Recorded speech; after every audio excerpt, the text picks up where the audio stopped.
Alright, so what's up guys? Today I'm going to be installing the ETS crash bar right here. It's pretty simple.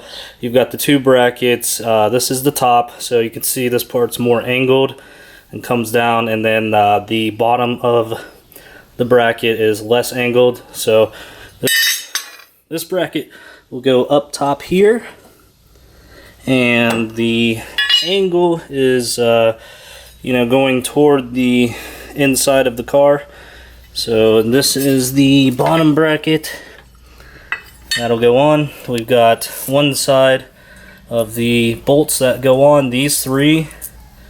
Those will connect to this hole, and this hole down here.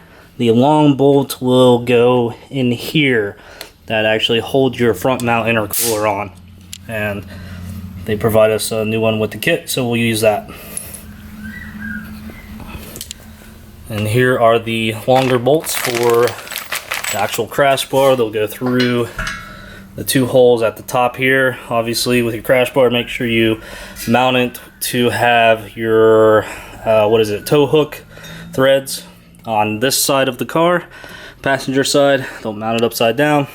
The best way I found to install the spacer and the bracket is to get your spacer in place behind the front mount intercooler, feed your bolt through, find the hole, and then now slide up your bracket for your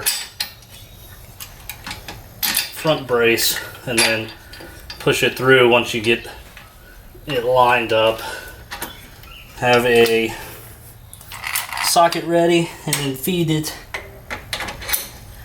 by hand first in the threads. Make sure they're not cross-threading. Yep, so got it in the threads. Now I can tighten it down a little bit.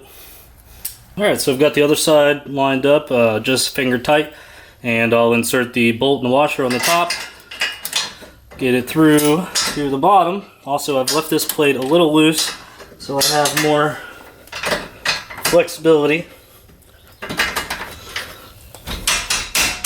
There we go, went through the bottom. Now it's just a washer and nut. And I'll tighten these down good and tight.